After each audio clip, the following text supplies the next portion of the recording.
Good morning to all.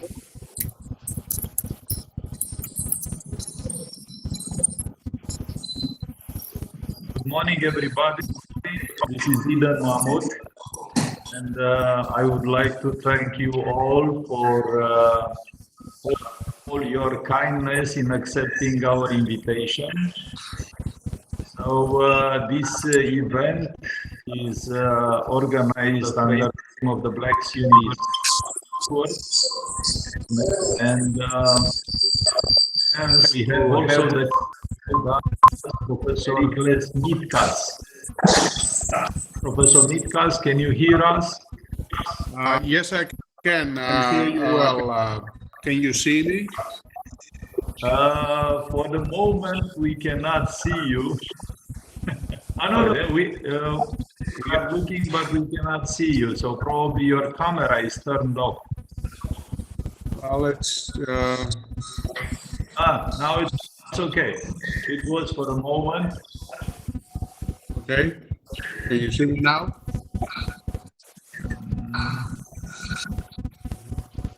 Yes.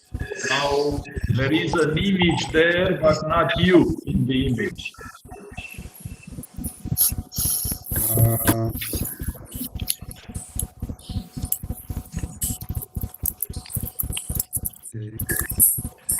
I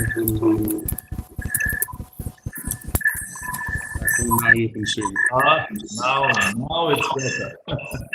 So good morning, Mr. President. So Professor Nitkas is the president in office of the Black Universities Network, and we are very glad, and we feel now that we have the, let's say, the right person with us. Because for a long time he was, let's say, in different activities, and at present he is also appointed as the chairman of the Greek Board of Accreditation. The Hellenic Authority for Higher Education. Yes. Good morning to everybody. It's nice to see you. I have met some of you over the years, not everybody, as I can tell. I hope everybody is healthy and safe. And I suspect that most of you are working from home. Yes, so now I would like also to say welcome to Professor Ivanka Popovic, Director of University of Belgrade. Hi, Ivanka. Do you want to say a few words? Good morning to all. It's a pleasure to see you. I think that you're all working very hard in these hard times, and I hope that we can focus on for conclusion. Thank you. Thank you. So yes, the activity that we are proposing today was, let's say, planned together with Professor Karim Markides. Professor Markides is at present the president of the American University in Armenia. And also Professor Markides is a member of the BSUN Troika as the future president of BSUN. So Professor Markides, few words for the beginning. Oh, thank you.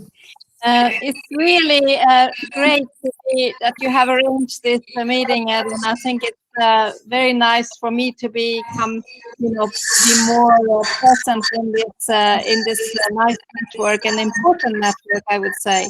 So I'm very happy that I could, be part of this, and also have the trust to be able to work with you all for the coming years here. So I think it's also very nice to be able to we can find certain ways that we can work together, even though we have this crisis around us and the landscape is changing in many ways.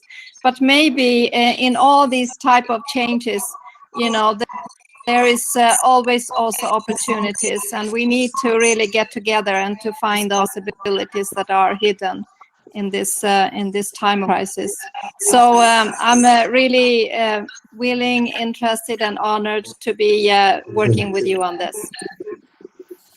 Thank you very much, Professor Marquides. I would kindly ask all the colleagues that when you are not speaking on microphone, to close to either the microphone, is the button down there, and just to push on it in order to avoid the microphone.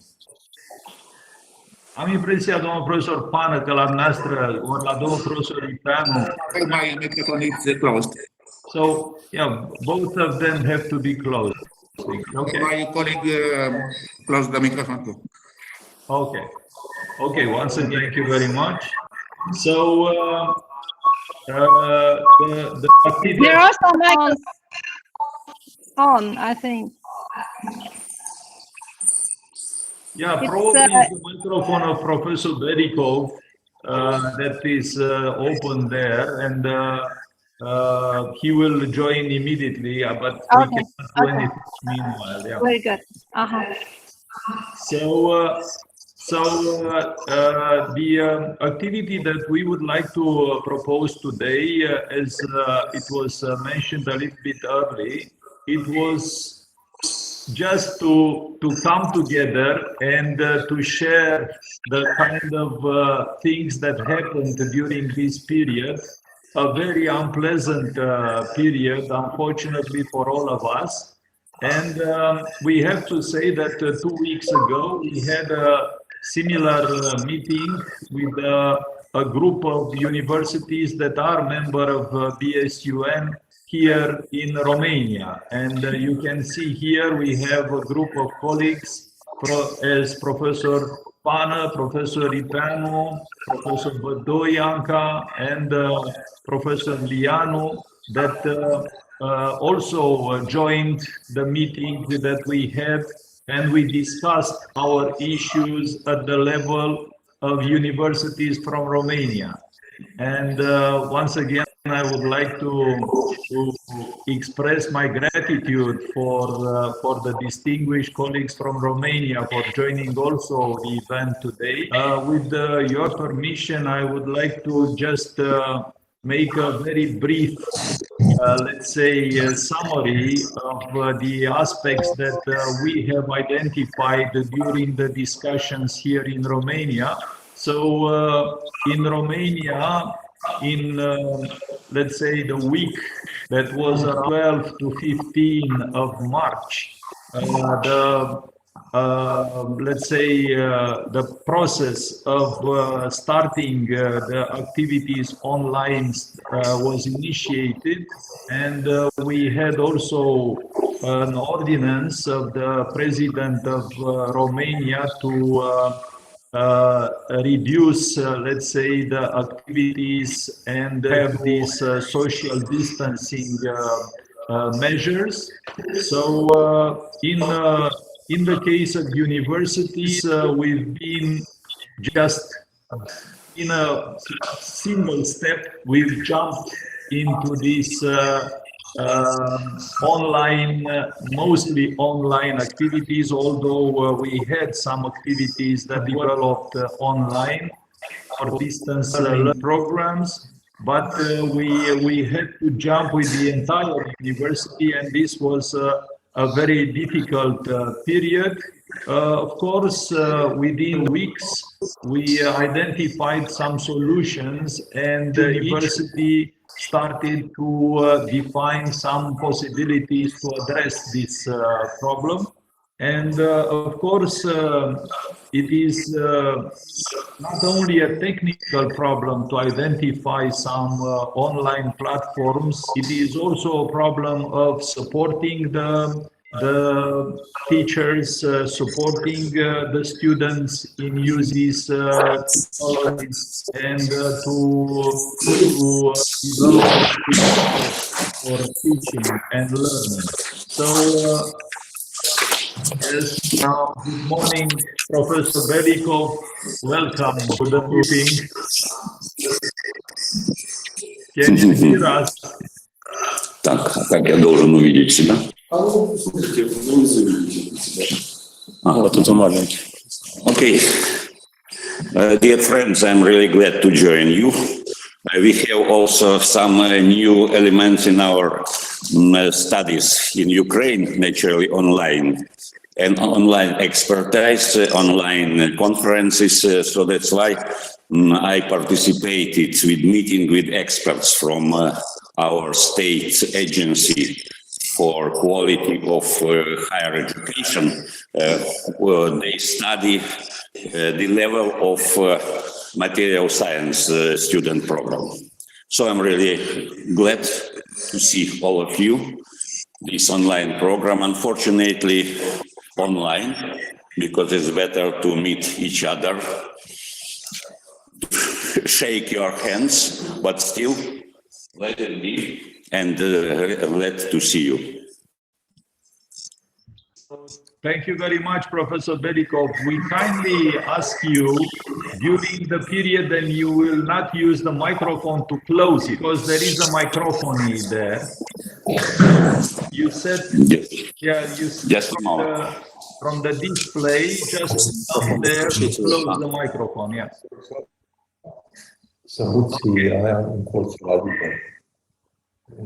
Okay, so thank you very much.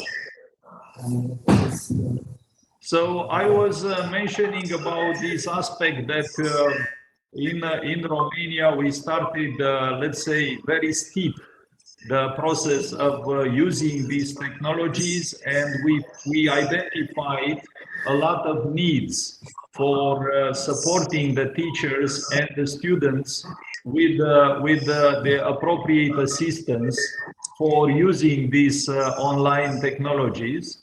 And of course, it was also a debate whether it should be something that has to be left to the autonomy of universities to select their own online education platforms, or to not have a sort of national approach to develop national usable, let's say, online education platform. The major conclusion of our discussion that we had 2 weeks ago, it was that it would be excellent to leave it for the autonomy of universities and to leave the flexibility to universities to select the most appropriate platform for their use. Besides of that, of course, there are many aspects, and maybe here Professor Mitkas could also contribute, because here in Romania, we identified the needs to adjust the procedures, and both in the teaching side, but also in developing different other activities to develop appropriate procedure, to harmonize the procedures with this blended education system. So in this context, the second part of the problems that were identified during the discussions here in Romania, it was that we have to pay a very important attention to the evaluation process, to the online evaluation. Domnul profesor Grigorescu, cred că la dumneavoastră microfonul nu e închis. Nu, dar cred că este. Nu, dacă este. Puteți să-l închideți? Da. Ok, so, la fel la domnul profesor Lianu, cred că este tot microfonul. Good morning, can you hear me? Yes, yes. Nu-mi dau seama. Yes. Can you see me? Yeah, we can see you, and we can hear you very well, Rector. Thank you very much for joining this event. And so thanks also for the invitation. Thank you very much, sir. Kalimera. Kalimera. Okay, so I think that also Professor Mitkas will. Yeah, we have the very unique chance to have here the two distinguished rectors of the Aristotle University, the former rector and the current rector. So congratulations and thank you very much for all your kindness to join us. So now I would like to give the floor a little bit to Professor Mitkas, just to comment a little bit on aspects related to how to regulate the online activities. Thank you, Mahmoud. Indeed, in these extraordinary times, the universities have taken the lead and they jumped almost overnight to a new mode of learning, to e-learning, to online education, almost all over the world. It was interesting to see this immediate transformation, which in in a normal situation, it might have taken years for the universities. In Greece also, we have witnessed this almost immediate switch. Almost all courses are offered online, and the universities have the freedom to choose whatever system they wanted to deliver the courses. And we have seen in the earlier days some problems with internet overload, but now it seems that measures have been taken. It was almost self-organized from the bottom. The professors started to reschedule their courses at different times, so to balance the load during the day. And companies have increased their resources availability. So the systems like Zoom and Skype for Business are more robust. We have also been positively surprised by the participation of the students, which has been steadily increasing.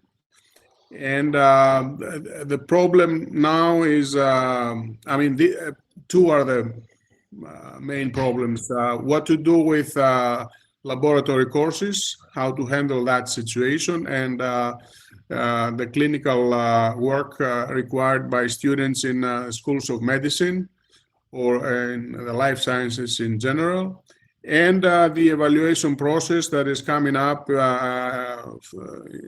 our case in June. There are all kinds of ideas and good practices floating around. It seems again that every university or every department will do as they better see fit, according to the specific courses that they teach, the specific situation. Some courses have huge audiences, others are much smaller.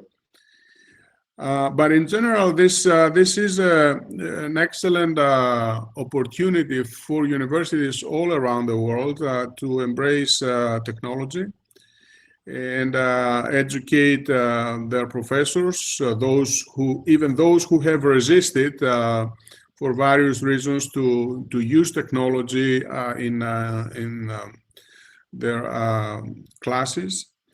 And the obvious outcome will be that most of the courses in the future will be offered in a blended mode.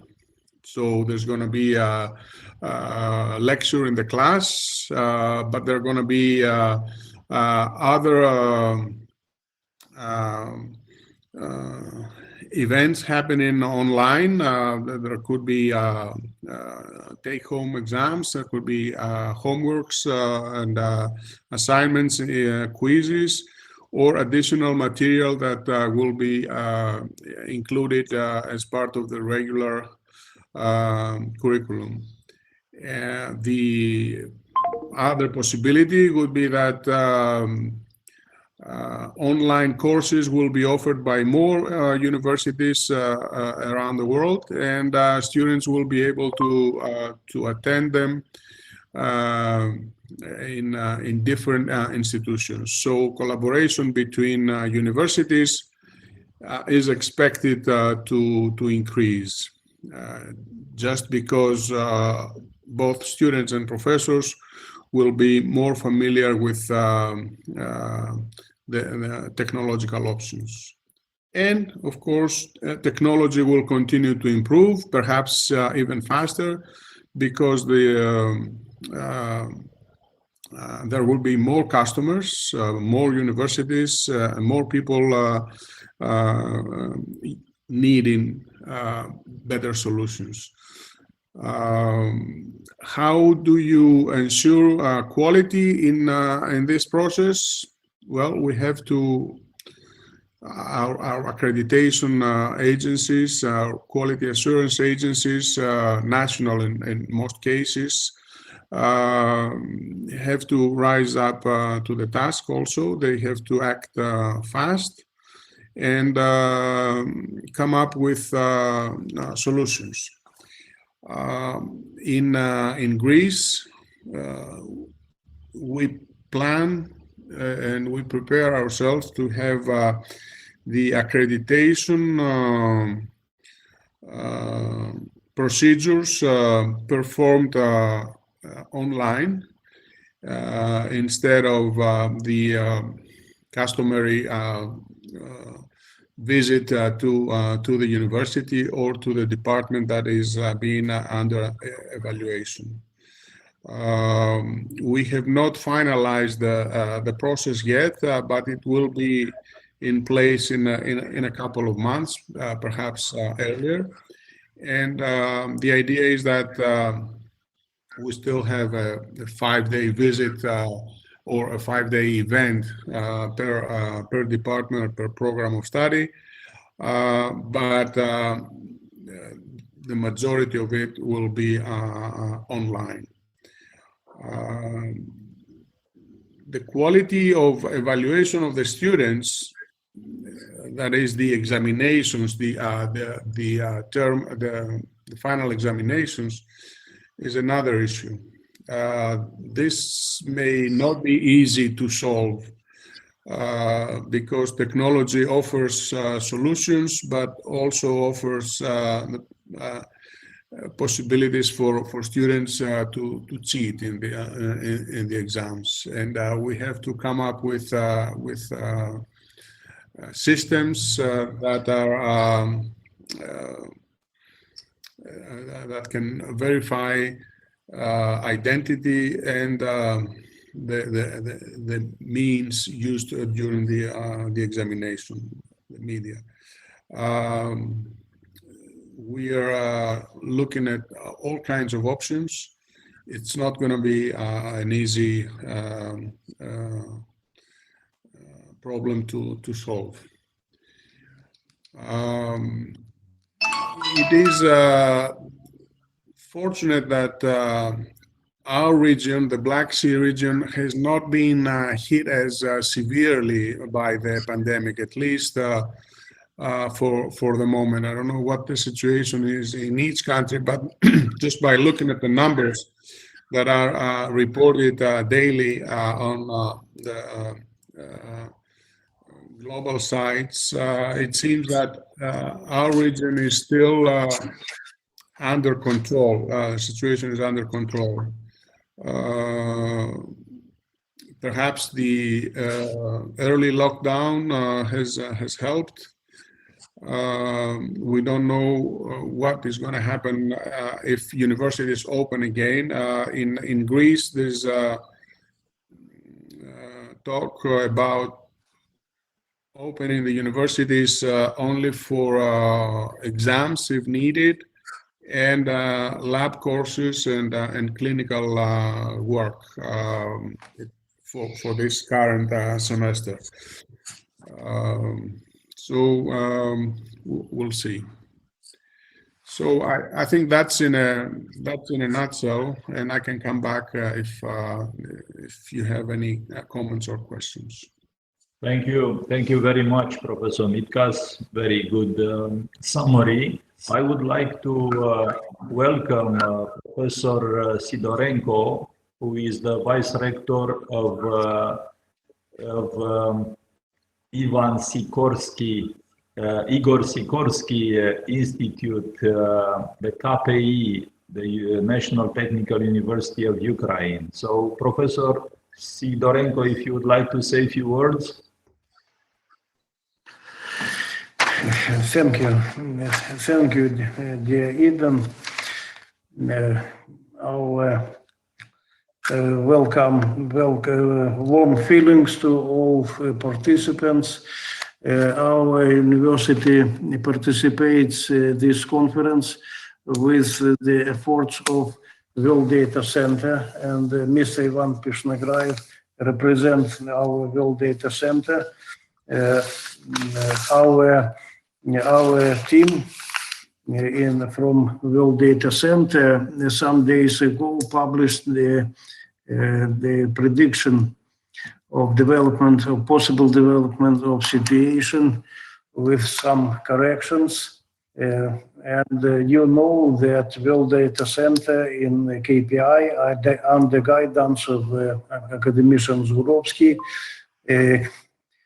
keep focus on all processes that are as risks for today's situation. Then we are working in distance forms. Our students are delivered with lectures and practical and tutorials. This month we created and launched our new platforms named Sikorsky, the platform of KPI platform for distance education. And our first task now is to finish, to finalize our efforts in this semester and to fix results during examination session. We are search situation in Ukraine and in the world, and we have something to report today with our scientists who participate this session. Thank you. Thank you very much, Professor Sidorenko. Very important achievements at KPI, where every day there are new developments.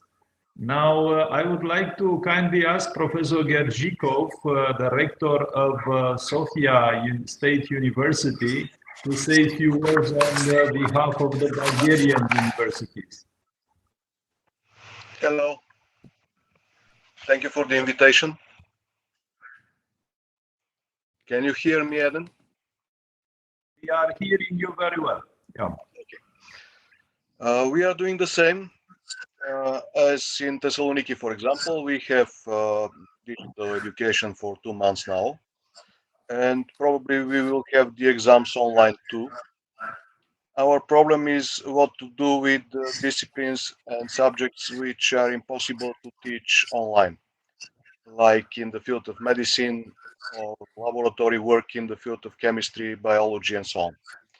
So we are trying to solve this issue because there are some tools. For example, there are microscopes you can see a group of students can see what I'm doing on the microscope.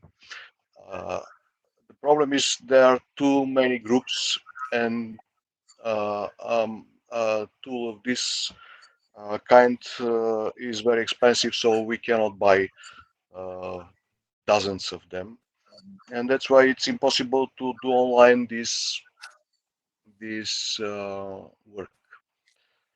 So we are doing fine, except for the fields of medicine and partly in the fields of chemistry, biology, and physics. Yeah, thank you very much, Professor Gerchikov. It's good to hear that you are managing the problems. So, with your permission, I would like to come back to Professor Papaioannou, Director of Aristotle University. So maybe you could say a few words about what you are doing as university, how you are managing all these issues, let's say, from different perspectives. Yeah. Yeah. Good morning, everybody. It's the first time for me to participate in this meeting. I think that the colleague, Professor Mitkas, has already described more or less what we are doing and or what we are thinking to do in Greece. Specifically in our university, as you know, this is the biggest university in Greece, so we have a lot of disciplines, theoretical and practical studies. The major problem, as the other colleagues said, is the major problem is in the field of medicine and in life sciences. We have already organized and scheduled different type of technical way of the exams, and we will send this to the Ministry of Education and the authority where Professor Mitkas is the president of this organization in Greece. I believe that we will have problems, mostly for the students who have already finished the theoretical and practical courses, mostly in the last year. So we have to do something for them. We will do. And finally, we have to wait as Greece the next days to hear from the government what will be happening, because there are many options for the universities. What we hear in Greece is that we could start again in the beginning of June, we could start in the beginning of September, we could start somewhere in the summer, but we are ready. We have organized our plans for each other case, and we're waiting for the final decisions of our government the next 2 or 3 days. But the problem, I think, it's the same all over the world. And the most important is to discuss. We have some information, some data about this. What will be happening with the universities in the United States, for example, the universities in other countries of the European Union, for the students who have already, for example, graduated from each other university, and we would like to start their career as postgraduate students for the master or for whatever. This is another critical point, because as far as I know, there are some universities which will start their master programs in the 1st of September, but not physically, through all these teleconferences or way of education. We have to discuss also about these problems. Yes, thank you very much, Professor Papaioannou. Very important and very critical pinpoints that you mentioned. Also, there are concerns regarding to these issues also in the other countries. And we shall come back, because actually the main reason of this meeting is to identify some possibilities also of collaboration. So we shall try to identify in the last part of this meeting what kind of issues might be of interest to collaborate and to share experiences. But meanwhile, I would like to invite Professor Berikov to say a few words on behalf of the University of Zaporozhye. Thank you, dear Eden. Dear colleagues, I'm really glad to join you. And the problem are common. I can say that Professor Mitkas gave a very huge picture of problems existing and how we try to solve these problems. In Russia, somebody say in Russian, не было бы несчастья, но несчастье помогло. It's impossible to have some happiness without disaster. It's a push for all our programs. It's a push for distant education. It's a push for teachers and the students. I'm more than sure that quite a lot of our students, especially in IT technologies, they vote for distance education because it gives them time for work, to create some programs, to earn money, to show themselves. That's very good. For our traditional specialities, it's not so easy. For example, today, really, I have the online expertise from National Agency on metal science specialty, material science specialty. Вы можете распечатать мне состав участников и отправить мне на начальник. Okay, so and Professor Sidorenko tries to say something. Okay. So it's for me, for example, during these 2 last months, we purchased a new powerful server to increase the possibilities for our teachers to bring more lectures, more practical training online, and to give more possibilities for our students to join these programs. So I think that naturally it's quite, the situation is, well, I never like to see our universities and my university empty. From time to time it happened that maybe some quarantine was there or not there for 10 days, 12 days, 1 month maximally. Now we have more and more time for distant education, but I hope that the best day will be for all of us, the day when we'll see our students in our auditorium, in our classrooms, to say that, well, naturally, we can solve, it's quite easy to solve, for example, the problems with students in social sciences, in politology, sociology, etc., etc. I think online education and online exams would be there. For material science, for foundry, for electrical engineering, it's not so. And naturally, we'll change the program to make the necessary laboratory works in July, August, September, any time that would be suitable. So still, I think that it's also, as you see, I think, dear Eden, we have never seen so many members of our international community and members of our international permanent executive committee together. Online, it's very easy to see all you alive, to see you bringing your energy to enrich your universities, and that's the same we have here. Using the possibility, I'm sure that this will finish. This year is very important for our university, National University of Zaporozhye Polytechnic, as the year of 120th anniversary. Our parliament made the decision to celebrate it on state level.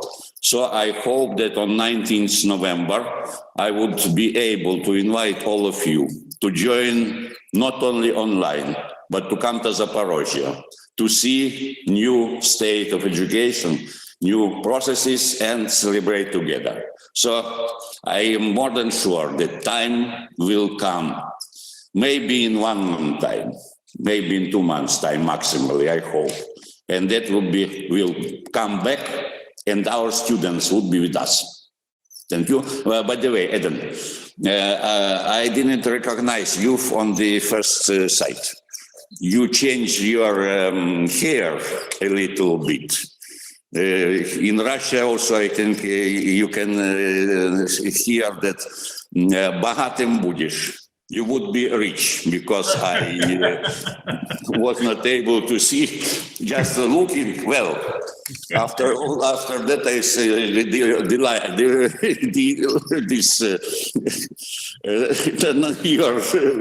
name appeared, that I understood that it's you. Okay, you will be rich. And our organization as well. Thank you. Thank you very much. Yes, I am trying some Zen philosophy meditation. So thank you very much, Professor Belikov. So very interesting, and I am also recognizing a real fighter. So you are trying to address all these challenges and to solve them. And on top of them, to make also the anniversary of your university. So congratulations for all these efforts. Naturally, we need to have festivals. Our students, our graduates, we want to invite them. 20 years graduate, 30-year graduate in October, November, to show the new level of technical education in Ukraine, in Zaporozhye. So that's why hope that will bring better in our future. Thank you. Thank you very much. Thank you. So you all know very well the University of Belgrade is a very large university, one of the most largest universities of our region, similar to Aristotle University or Istanbul University. So Professor Popovic, could you share with us some of your problems at that scale of addressing this problem of pandemics?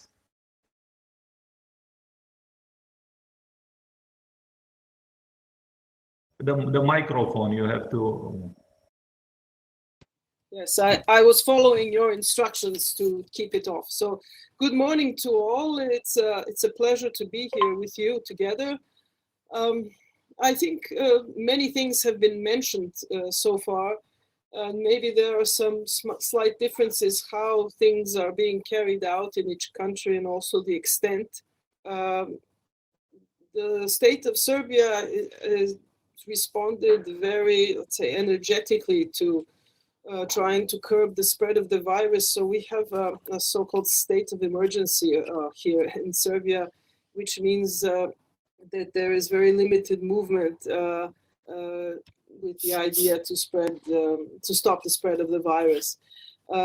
So far, we have really been engaged in making sure that the online teaching has been functioning using all of these various platforms that have been mentioned before. And I can say that it's been quite successful and that the students have accepted it enthusiastically. And I see this as an upside to everything that's been going on. On the other hand, now the question of the exams, which everyone has mentioned so far, we feel here that we don't have the adequate experience to carry online testing or online exams. And also at the moment, our law on higher education does not allow this even for institutions that are have the accreditation to do online learning. The exams have to be done at the faculty. So it's something, if we had the means, let's say the capacity to do it, we would probably with the ministry arrange to do it online. But as this is not the case, we are now carefully monitoring the moves of the government, because it seems that by the 10th of May, the state of emergency will be lifted.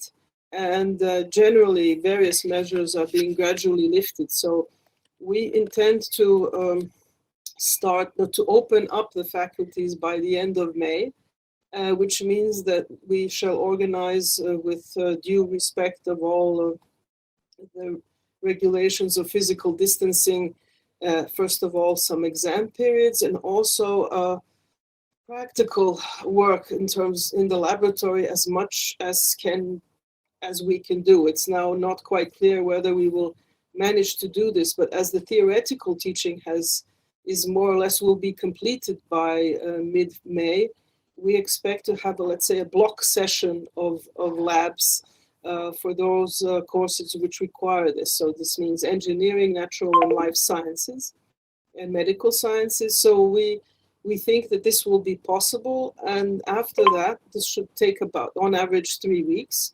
And after we finish, then we expect to start the exam periods, which means that during the summer, there will be a very short break of maybe about 2 to 3 weeks before we continue. Whether this is a wise move or not, I don't know. But the fact is that the responsibility for maintaining, let's say, the safety of the students and the staff is then going to fall on the deans. And this is a very big responsibility. So at the moment now, the governance of the university is very carefully, together with the ministry and other stakeholders, putting together, let's say, an action plan of how these things will be carried out, from, first of all, making sure that all students have access to the university, meaning that all kinds of transportation are again in play, that the student dormitories have to open, and when the playing field is level, then the students accessing the faculties, which means a very rigorous regime of the cleaning standards and the personal protection equipment and all of these things. So yes, I must say that we're all a bit nervous, is not the right word, but I think anxious to make sure that we don't miss any step that is necessary. And so please keep your fingers crossed that we will be successful, and we will be letting you know how things are coming along. So I think end of May is when we will go ahead and try to approach normality again. Thank you very much, Professor Popovic. Very, very ambitious, let's say, task to make it by the end of May. Also, there are many concerns in the other countries, like in Romania and so on, regarding these aspects, and also aspects to comply with the legal requirements for finalizing the studies in the proper way, to have the exams in the proper way, and so on. So something, Edwin, please. So what I would like to add is that we are in regular contact, let's say, the Conference of Universities of Serbia, the Ministry of Education, and the National Accreditation Body. And that actually for this school year, we will actually try to make an amendment to the accreditation rules where it's clear how, let's say, a final grade is formed, that there are various requirements during the course of the semester. And I think we will have an amendment that will be valid only for this year, that the grade will be probably formed exclusively based on the final exam, because there's not enough possibilities for anything else. So we are also working very closely to make sure that all of the steps that we take are in compliance with national regulations. Thank you very much. A very interesting approach. So it should be such an approach, bringing together the most important responsible, let's say, bodies, and to have this kind of not necessarily blessing or approval, but in any case to be in contact with them. So thank you, Professor Popovic. Now I would like to invite Professor Markides. You probably all know that she was the president of the university, the Chalmers University in Sweden, and now she is the president of the American University in Armenia. So probably with your experience, it was much easier to deal this with the Armenian, let's say, in the Armenian environment. But if you could share with us some of your lessons or experiences during this period. Thank you.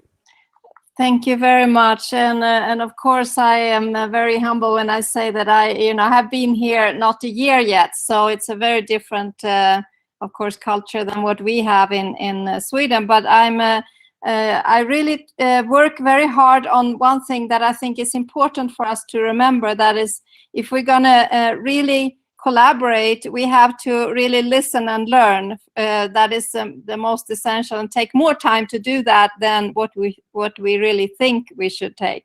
So it's so easy to go to action too fast. So in that way, I think I have been, it has been good for me that I have been really kind of try to understand the situation over here. And then when we, as you have already, several of you have described how fast we had to make a decision, and that we were not prepared at all. I think it was even the 13th of the Friday the 13th, wasn't it? That we had to make this decision, and we did that also here at AUA. We actually, that in a couple of hours, we decided to switch over to 100% online learning. We didn't have any of that before.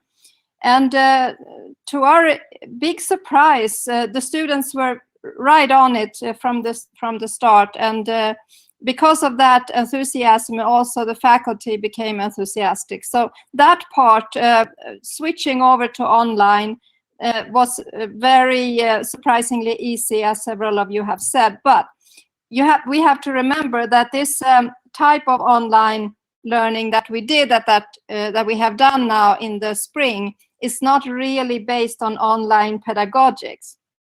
So I think there is a lot of things that, if we now, when we are try to take advantage of what we have learned and what we have done, I think it's very important to really see how can we get this into a blended system where we also learn more about the pedagogics that is behind and online learning is really based on to be functional. And so there are many things here, of course, and we try to really have interviews now with the students, so that we learn from them and have them to really also trust us that they will tell us the truth about all these things. Because simple things like, why don't students turn on their cameras when they are sitting at home? I mean, we all have this kind of experience, and that is, of course, if you should have effective online learning, you need to have the students to turn on the cameras. And there are many reasons why they are not doing that. Of course, here in Armenia, I think the main reason is that they are sitting in their homes with they don't want to show the background and so forth, and it's very crowded. There might be all their siblings are also online with their classes in school and so forth, and they are getting bullied if they are showing themselves and where they're surrounding. So there are other students that bully them. So that is one problem that we deal with, but there might be other problems connected to the kind of the students' kind of individual challenges that they usually don't tell us. Also, there is, of course, a challenge in the families that they are very poor from the beginning, and they put all their money, family put all their money in their kids' education. So now when they don't have a job, it's really kind of struggling. But there is a stigma here that we are actually giving financial aid to all the students that are eligible to study at our university. So, but people don't want to ask for financial aid. So we have all these kind of things that we need to handle. When it comes to online education going forward, we have decided already that we will do it during the summer. We will be all online in all the courses, and we have many of the international lecturers that come in the summer, and they can do this from their home universities in Europe or in the United States. So that this is the way we handle the summer, and try to put focus on that we can get better on the online utility of online education.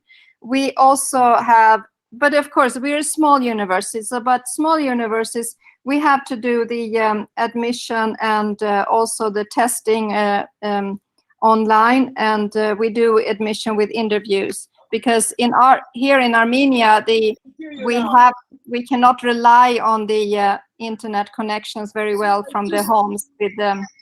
in that way. So I'm sorry, is that something? Okay. What we did early on, and we have really, I think, gained a lot on, is that we arranged a crisis management group, and how we are communicating every week centrally from one message a week connected to the ministries in Armenia, in their communication.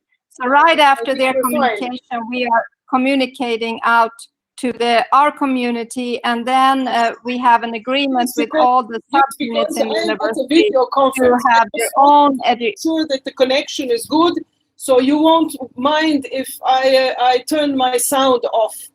You see that I'm available, but we will not be discussing today, just checking the technical side, right? Yes, we wait for another people. Yeah, okay, so I will put my sound off. Do you hear me? Excellent, yes.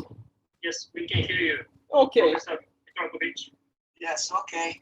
Okay. But I don't see you. Yeah, we cannot see you. We also know that we have to have smaller classes when we have a good online education. So how to really arrange that and how to afford to go into this mode.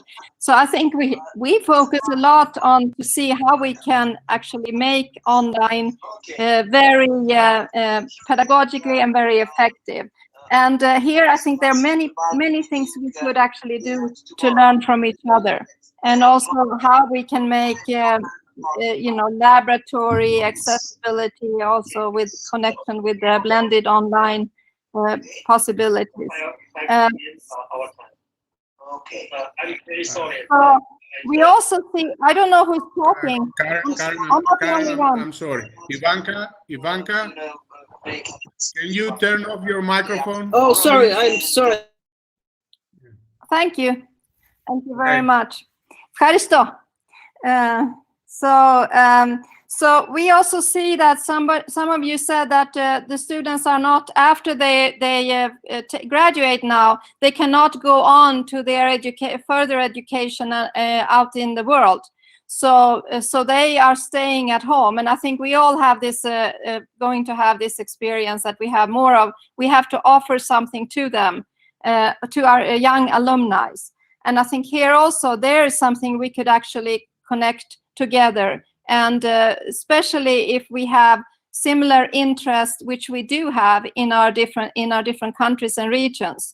We have complex questions that we could actually join forces and invite also the young alumni to participate. I think our region, the Black Sea region, will really benefit if we use, since my experience from working in Sweden, I think that the newly examined students and young PhDs, they are actually the best ones that connect across borders that are usually not easy to do when you're more older, you can say, more mature.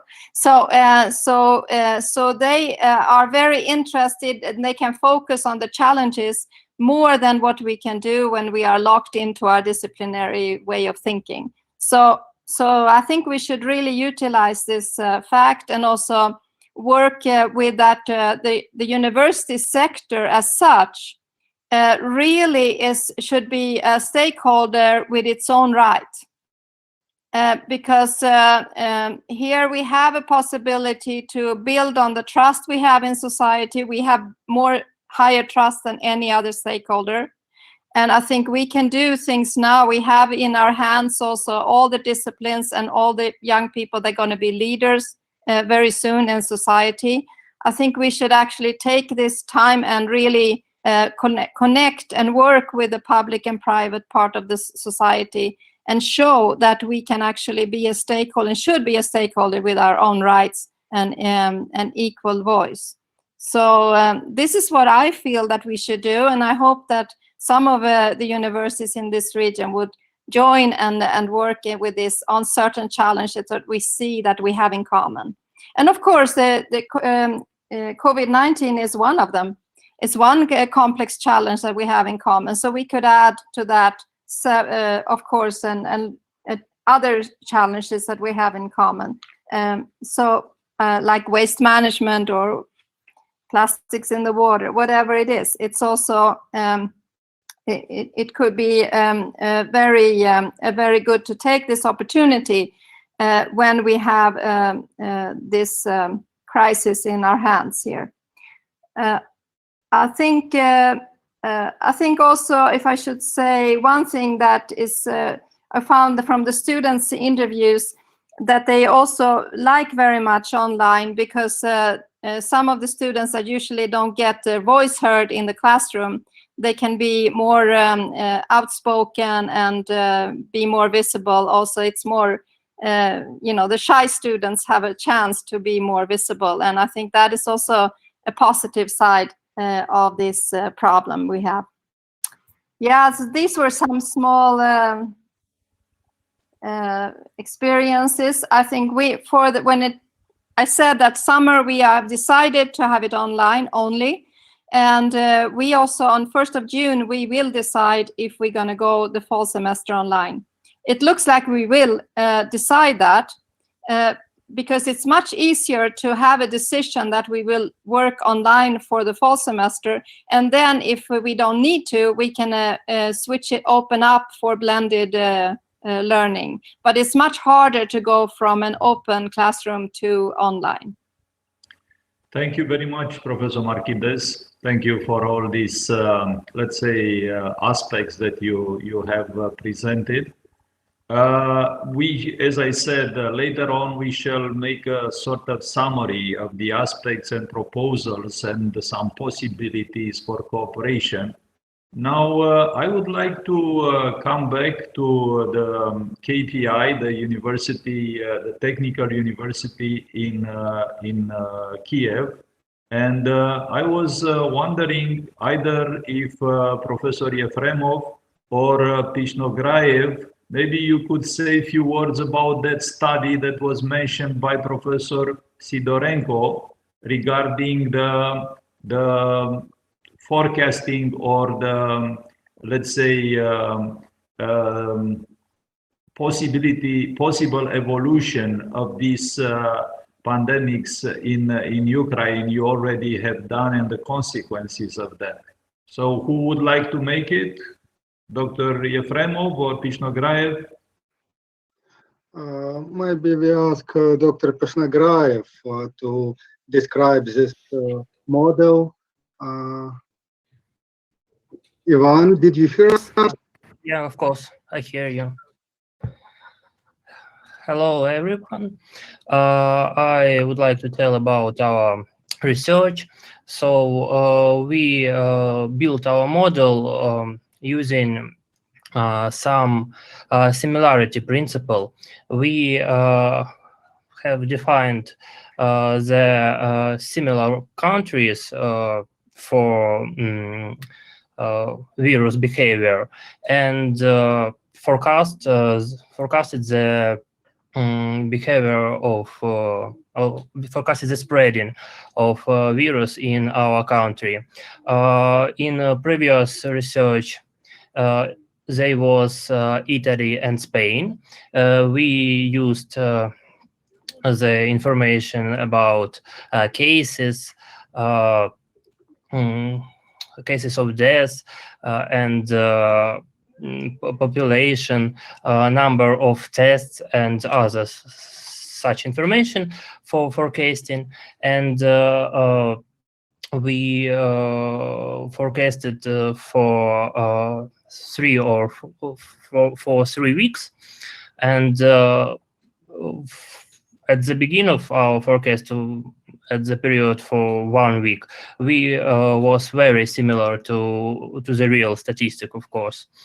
And now we try to explore some more information about virus. We take the mobility indices from Google and Apple. We take some other statistics and try to get some better prognosis for next couple of weeks. And for some short-term period, we think that we can take information from Romania, Croatia, and for mid-term periods, it can be Italy, France, and other. Yeah, thank you. Thank you very much, Ivan. It is a very interesting initiative. There are similar initiatives also in the other universities, and this might be also a possible subject for collaboration between the universities of our network. So with your permission, I would like to come to Romania, and in Ploiești, we have the Oil and Gas University.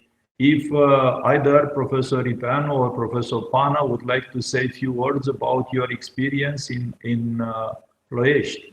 Thank you, dear colleagues. I would like to say that this study is a part of some bigger analysis the impact of the swine flu, Ebola, and coronavirus pandemics on the development of the world economy. We would like to find some dependencies as this pandemics to the world economy and global society. It's a new our research which we called foresight. Thank you, Professor Efremov. Yeah, thank you very much, and we will be glad to collaborate with other colleagues and other scientists. Morning, everybody. Good day. As you know, coronavirus affected the oil and gas industry very hard. We lost a lot of jobs, and we stopped the activity. And the main company from Romania, OMV Petrom, Compet, Romgaz, and other. I think we resolved the main problem for the learning activity. They are solved. And now the main problem is to organize the activity of examination of our students. And we have a lot of liberty in this problem. We think we can use oral examination on platforms, also electronic text, and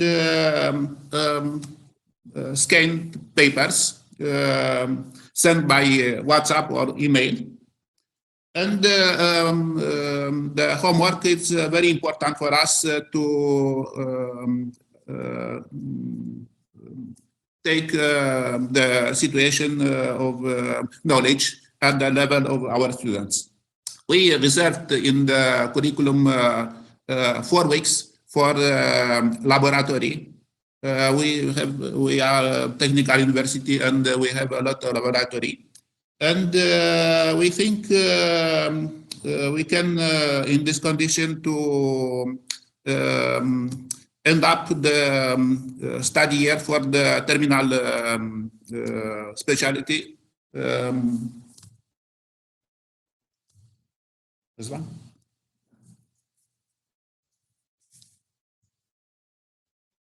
I would like to complete our university. First of all, I would like to mention the importance of this network collaboration. For example, we have collaboration more than 20 years with Aristoteles University from Greece, Emeritus Professor Buzati Smithy from Belgrade, Alexander Wenzel, and so on. Regarding doctoral studies, I would like to say we initiated a procedure and was voted by Petroleum Gas University Senate to sustain online the PhD thesis and habilitation. Excuse me, Ion, can you turn off your microphone? Okay, thanks. Thank you. So the to complete the doctoral studies, we have this possibility. Regarding the exams, doctoral exams and research reports, we give the possibility to the PhD students to sustain online these PhD reports. As Professor Panel said already, it's a problem with laboratories and with also the research. We all have in mind, we could not pass all the activity online. The funds from the ministry, if all the activity is developed only online, could be diminished.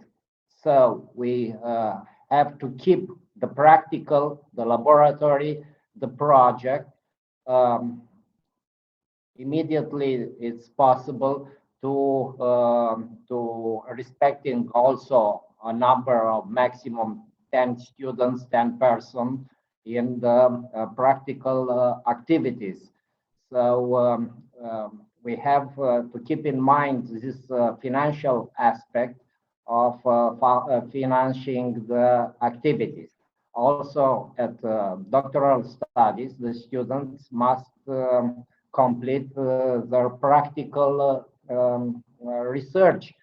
So this research could not be done online. Only the bibliographical study, only the programs, but in mechanical or technical science could make these activities in laboratory, not online. Thank you. Thank you very much, Professor Ripanu. So that's a very interesting and very important subject, the problem of PhD programs and how to deal with this, with such constraints and restrictions. Professor Preda, would you like to say a few words also? Hello, everybody. I didn't understood if the question was for me or for other people. Yeah, it was for you. Yeah. Yeah. Okay. I am from Bucharest University of Economic Studies, and in our university there were a lot of efforts in order to adapt to this online teaching system. In fact, we already had a platform, a Moodle platform for other distance programs, but our IT&C department has to optimize this platform in order to be able to support 11 faculties and their students. Because I remember the first day of online activity, I started at 7:30, and I wake up earlier in the morning in order to prepare the platform, the material for students, and fix at 7:30 the platform doesn't function in the first day. And a lot of emails and comments from different colleagues and students and so on. But after that, we take this activity step by step, and now we are in a very pleasant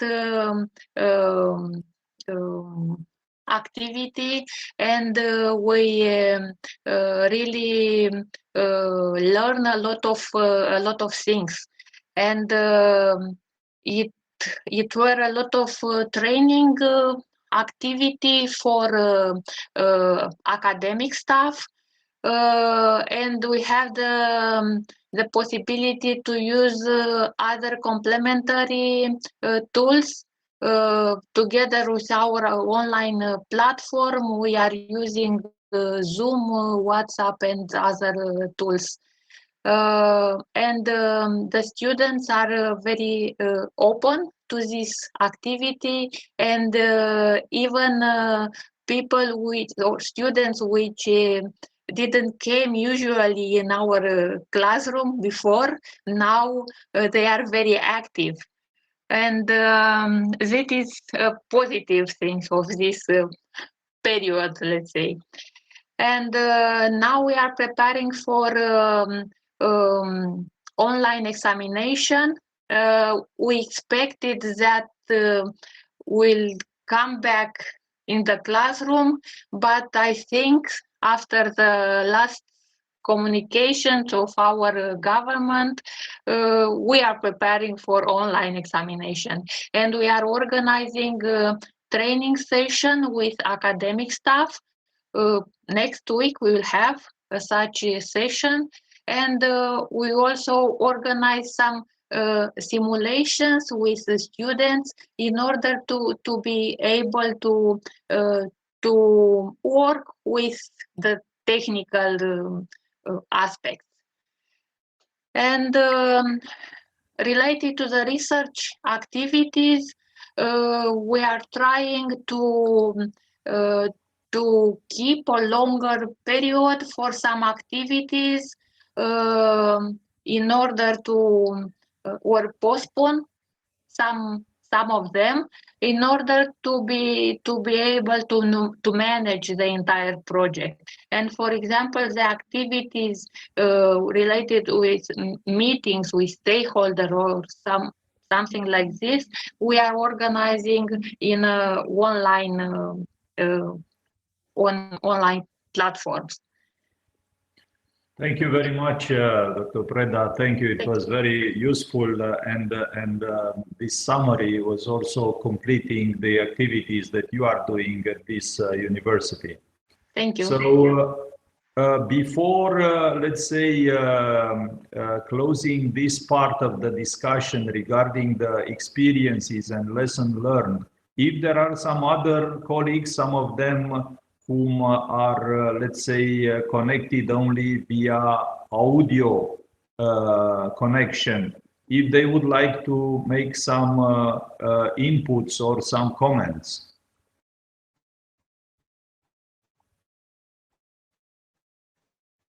Okay, if not, I would just look into. And can I ask one thing? Please. Because you talked about collaborations, and we are just now looking at how we can actually clean the lab in between lab sessions. If there are any knowledge or interest to kind of collaborate on this issue, it would be of interest for us, because it would be very nice if we, with ultraviolet light or something, I don't know, that we could go in and clean between lab sessions. We could actually start up the laboratories in the fall. Thank you. I put this on the list. Actually, we shall prepare a written summary of the proposed topics. So as I took here in my notes, the first point is the collaboration on online activities in general, let's say, including here the possibilities of using different type of platforms, facilities, aspects of using, let's say, online activities for laboratory works and things like that. The second topic, it was the possibility of collaboration on evaluation and examination type of activities, which is a concern for all of us.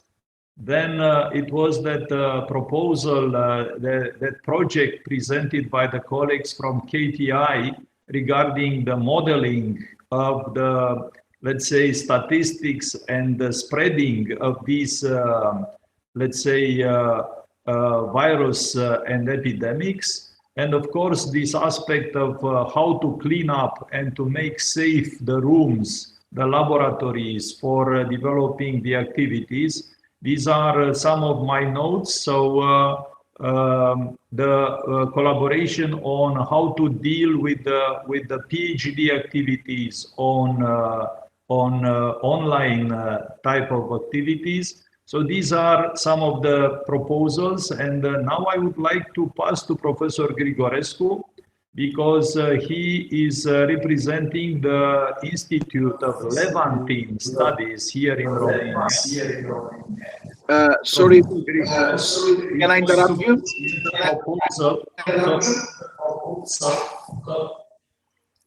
Hello. So Papaioannou would like to Yeah, say... I would like... Domnul Grigorescu, închideți puțin microfonul. Okay, so... Can I, for a minute? Please. I have to apologize because I have to leave because there is another meeting. So for this reason, I interrupt you, and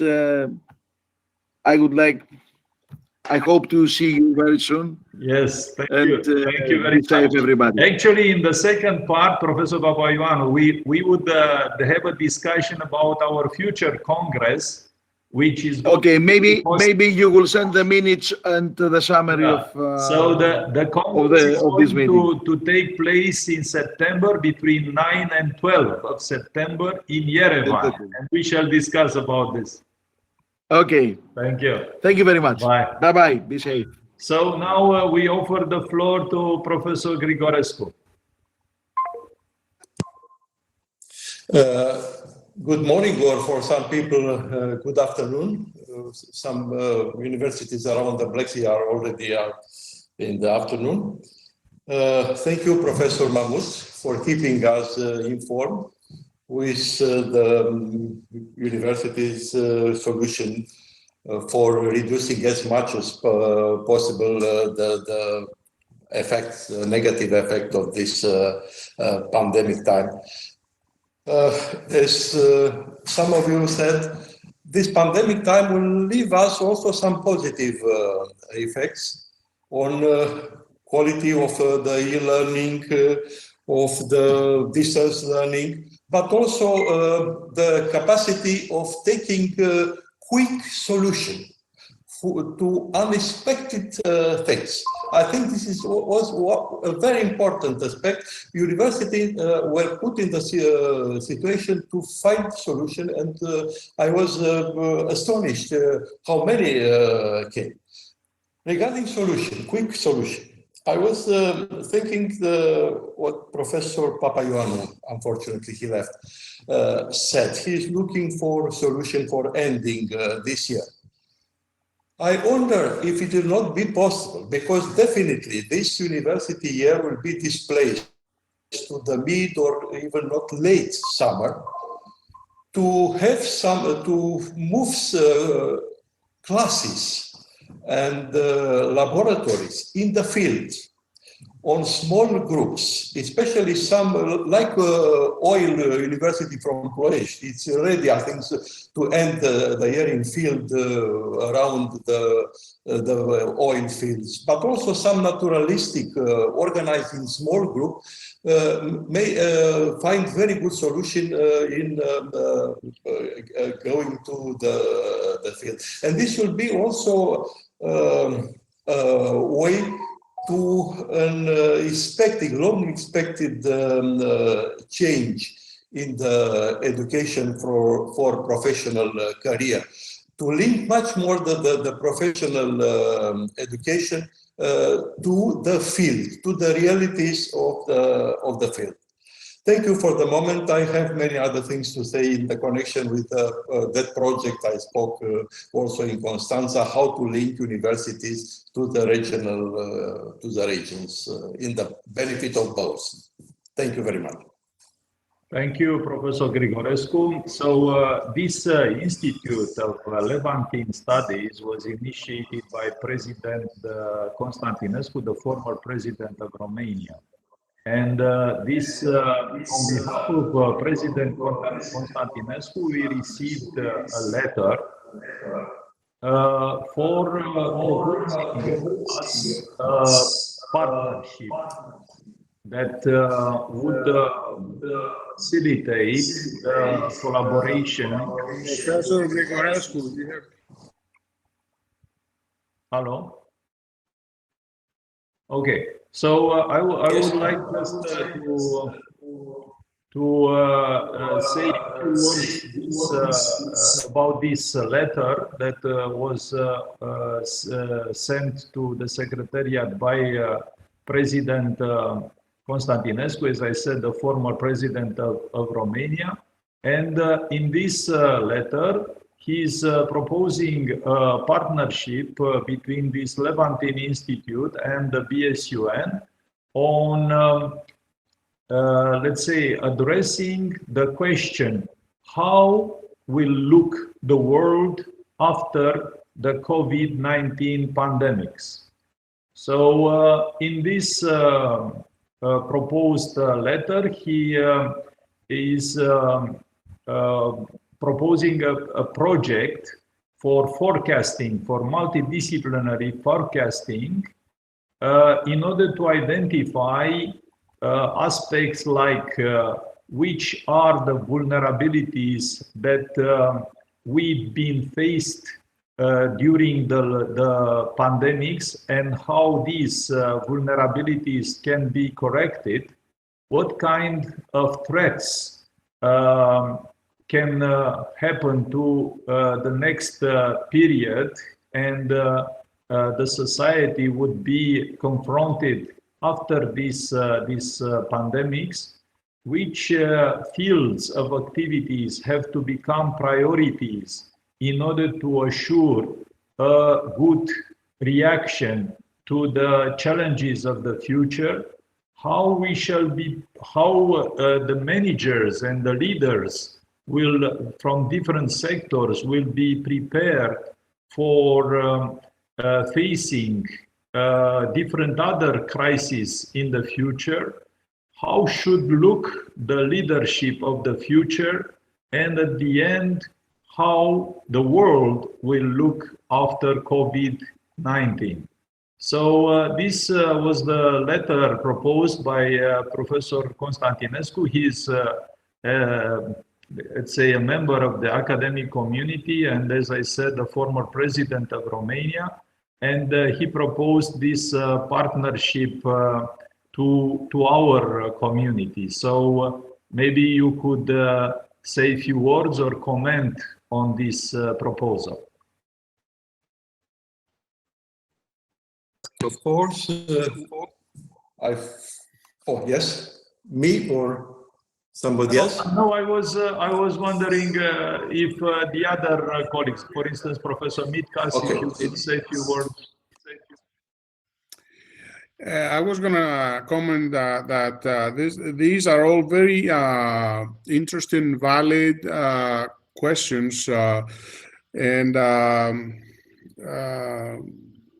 it would be ideal for universities to take up on them. But I wonder if under the current stress that the universities are operating, if we can identify colleagues that will be willing to work. I'm sure there are lots of us who are doing research on the current situation, looking at various aspects of it.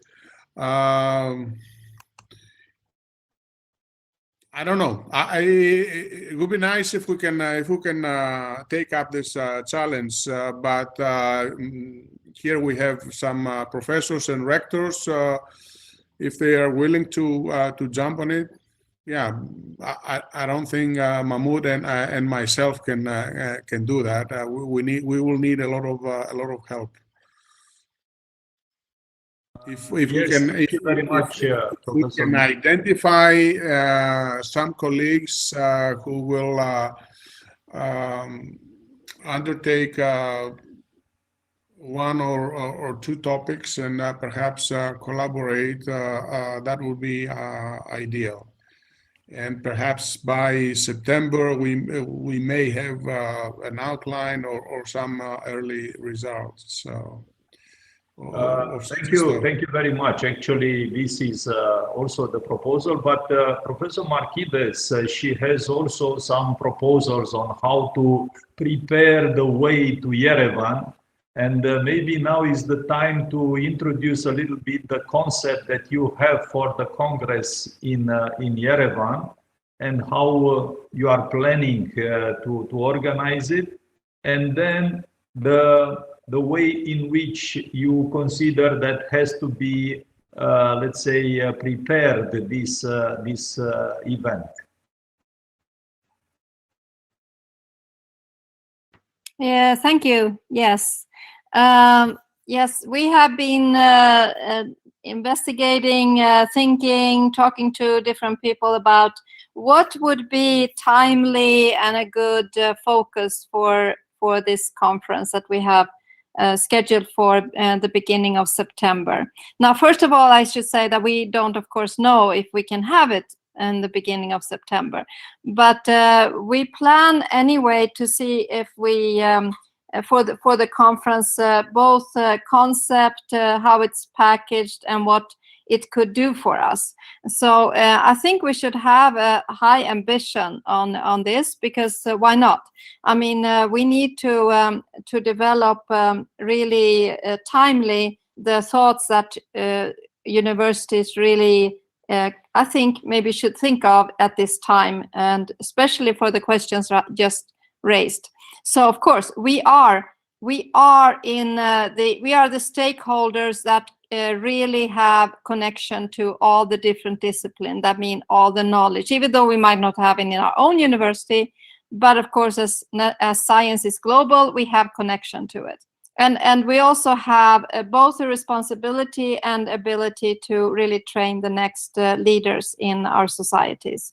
So, and in fact, we also connect very well, of course, to the SDGs and the sustainability development, resilience for societies. So what does it mean? Could we just continue to work as role of universities as we have been doing the last, say, 50 years? Or is it a time when we should take the advantage that a lot of energy are out of the box, so to say, now, and see if we could actually also show by acting that we actually could have a somewhat increased role in society, and also help, because I cannot consider any branch in this world that is not changing, of course, disruptively by, of course, with the information technology, but also energy, materials, and what have you.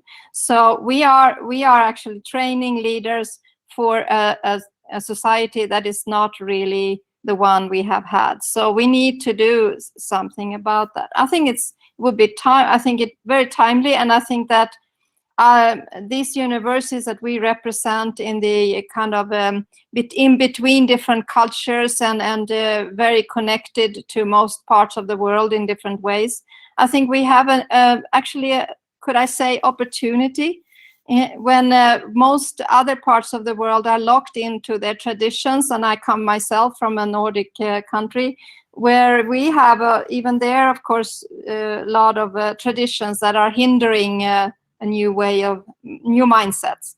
So with that said, we propose that this conference should actually focus on the role of universities in this coming part of the next kind of decades here.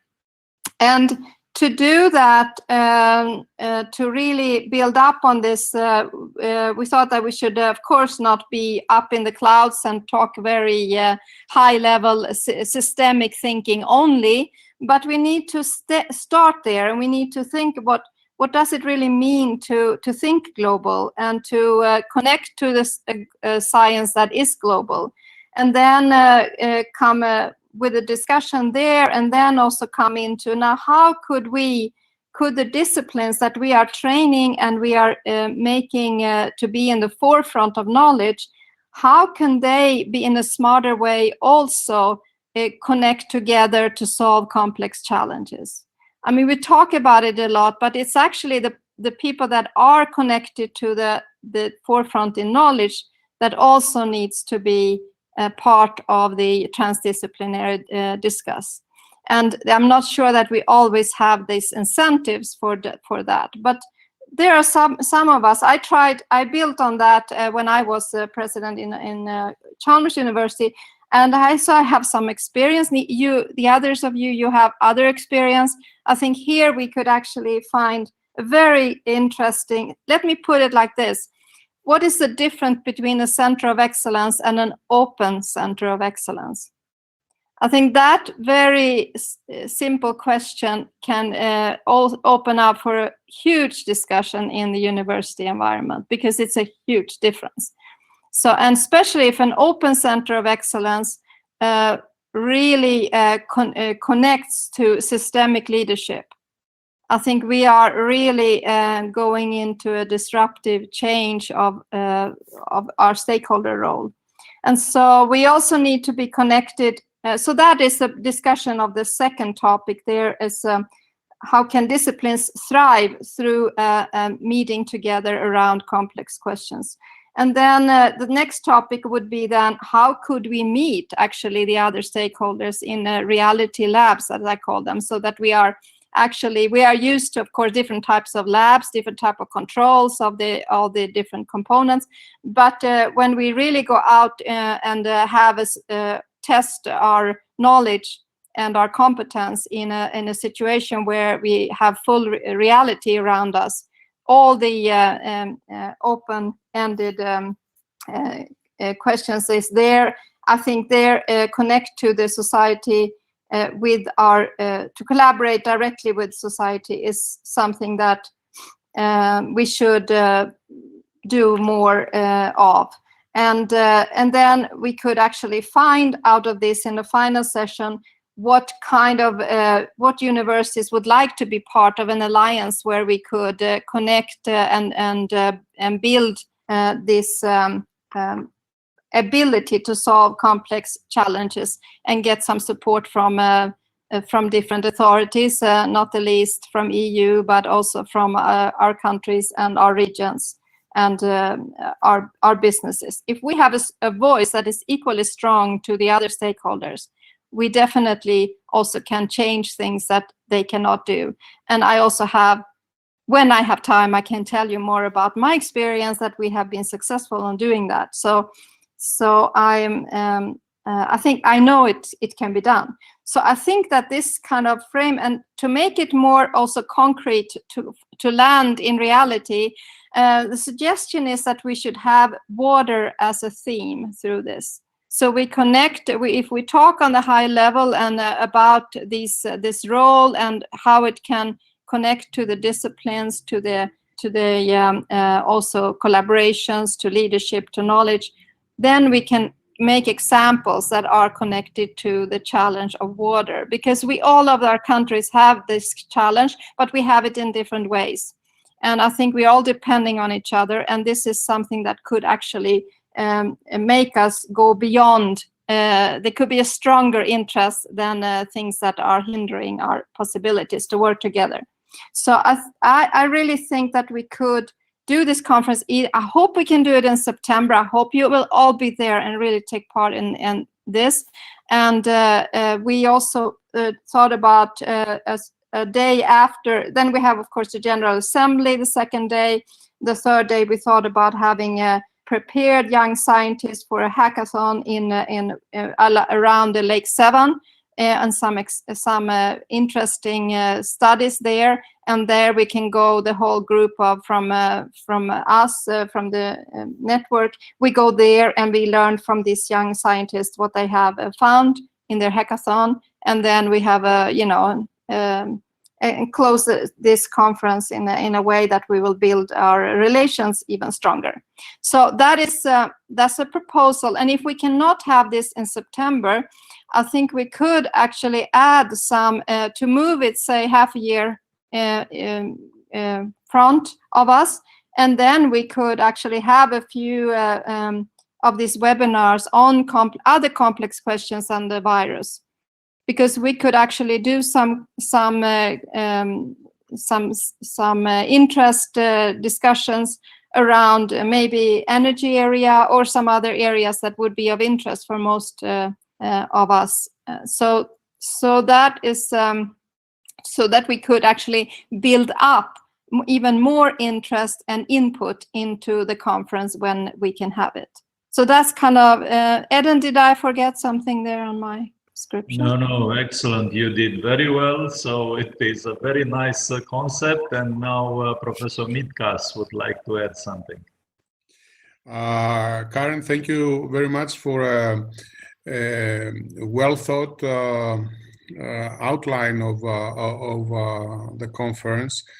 I think that the themes of education, water, and perhaps energy are great, especially the outlook for the universities after the embrace of technology, if you want, in their learning environments. I would suggest that to tie this conference with the previous one, which was dedicated on SDGs, to somehow say that we have selected 2 or 3 of the main SDGs, like education, water, etc., and we will focus on these in this upcoming Congress, so that we have a continuation of the effort that we built with the SDSN Black Sea and the SDSN in general, and that we may see some progress. If you want, it's just repackaging of the main ideas that you presented. I think it's an excellent idea, and I think it fits really well with the SDGs concept. So really good.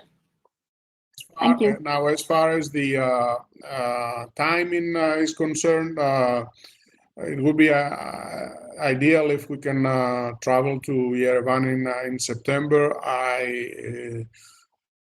I don't know if people will be ready to do that. If not, what you're suggesting is to move the entire Congress by 6 months. I mean, 6 months ahead, something like next March. What do you think? Yeah. Okay. When would you need to know about September? No, the problem will be whether there are going to be enough airlines flying to Armenia and carrying people, and if people feel safe to board a plane, and I mean, it all depends on how the next 3 months are going to evolve in terms of traveling and resuming live events. I don't know. I cannot speculate. I don't know any more than you do in this respect. Sure. But in any case, probably by the end of June, we shall see already a trend to that. Yeah. And maybe we could take a decision if we're gonna stick with this date, or we have to find an alternative.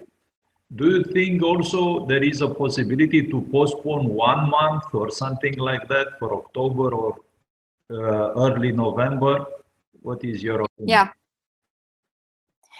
For us, it's October is fantastic here in this country. So I think it's, as you know, a very good month. So so that's possible too. Yeah. Yeah. So the only problem with October is the possibility of the pandemic coming back as a seasonal flu. But in the worst case scenario, we could have a virtual conference, not the entire Congress perhaps, but perhaps a meeting where we could discuss the role of universities in the new environment, or the role of collaboration among universities in the new environment. I don't know. I don't know if it is more important to do the administrative business or just maintain a series of meetings so that the network is alive and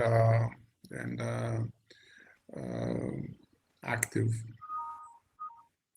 In fact, I think that definitely this conference day that I talked about with the 4 or 5 different topics could be done one by one in different webinars, of course. But it would be so nice. I mean, that we all know that this time in between there that is very important when you get to know each other and discuss things. Exactly. You're absolutely right. Yes, so from that perspective, let us consider first this option of September 9 to 12, and let's take this deadline for, let's say, late June to come together and to decide if the date will be September or we have to think for an alternative. Is that acceptable for everybody? It is for me. Okay. So now, if this was agreed, in principle, we already have some topics regarding, let's say, the possible collaboration. We have a very concrete proposal on behalf of this Levantine Advanced Study Institute in Bucharest for developing a systemic approach for summarizing the lessons learned and transform this into a forecasting exercise, and also for preparing the event that is planned in Yerevan. Maybe we can have some, let's say, monthly meetings, online meetings like this, selecting those of the topics that have been mentioned. What is your opinion? Do you think that somewhere in May would have been also possible to have such a meeting for a dedicated topic, not general, but focused one? Where we can invite some, let's say, experts in the field, and they could give an introductory presentation, and then we can have some interactions like this. I would say it's a good idea. It's fine for me. Okay. So if there are any other positions or would like to say a few words, maybe Professor Gergikov, would you like to say something towards the end of this meeting? Thank you, Eden. The most important thing at this moment is to help each other. So the idea of this conference was to share experience and to share common problems and to try to find common solutions. So if you do this, what you mentioned, to gather all these ideas and problems we mentioned already, and then circulate among the participants in order to be able to find every university can find a partner or more partners to try to solve the issues we have. For example, the cleaning of the labs and so on. So this is the way to spread it through the network. I mean, I cannot say how we can clean the labs, but I can ask our colleagues from the chemistry and the physics departments what they are doing. So it's the best thing to do this in print or in an email in order to be able to spread this among the network and to try to find the solutions. Thank you. Thank you very much, Professor Gergikov. Professor Belikov.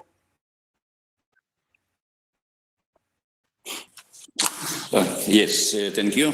So then it was a very good idea to organize this conference today, just to see each other, that to understand that all we a team, joint team with our joint efforts to overcome this crisis.